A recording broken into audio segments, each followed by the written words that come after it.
it's necessary for countries to pull themselves out of the sort of depths of the Great Recession, which the world was pushed into post the global financial crisis. And you not merely need that kind of a recovery to get yourself out, but you actually need to do it in a way in which you're on a stable trajectory in which the structural reform can be undertaken. The pandemic, of course, made things much more difficult, and now, of course, we have the war in Ukraine and the fallout of that. What you needed, it was clear, is that to be able to achieve that, governments must have been in a position to be able to undertake large expenditures, because you needed those large expenditures in order to inject the demand, to pull these economies out of the trough into which they descended.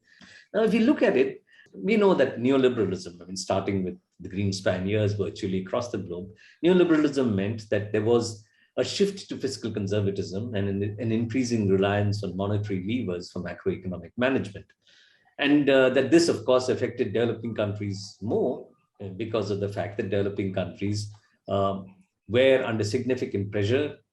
either from the international financial institutions, like the IMF, into programs of which many of them were tied, or were under pressure by global financial capital, which was always footloose and threatened to leave if you didn't adopt a policy which they considered to be appropriate. And an essential element of that policy was fiscal conservatism. So the point is, if you look to the period of the pandemic,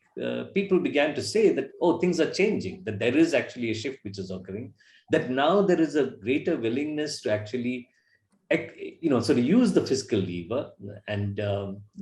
number of conservative economists, including institutions like the IMF, were encouraging countries, the developed countries at least, to move away from an excessive reliance on unconventional monetary policies to actually utilizing or relying more on proactive fiscal measures.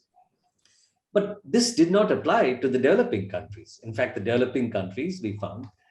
if they were tied into programs associated with the Bretton Woods institutions, for example, were still subject to measures which actually imposed austerity on them. And there are other developing countries,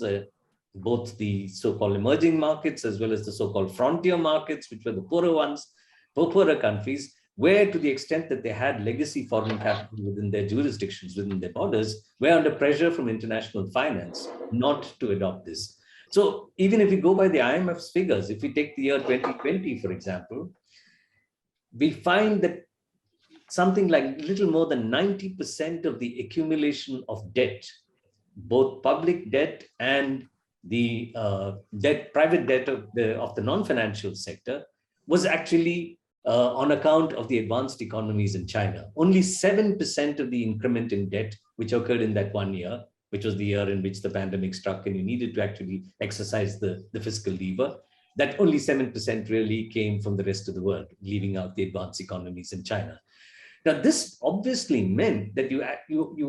that the structure, I mean, the fact that the structure of this international system is deeply inequalizing comes out even more when you're in the midst of a crisis. And obviously, that's widened the sharp divide, which in any case existed over this period. It widened during the period of the Great Recession. It widened even more during the period of the pandemic.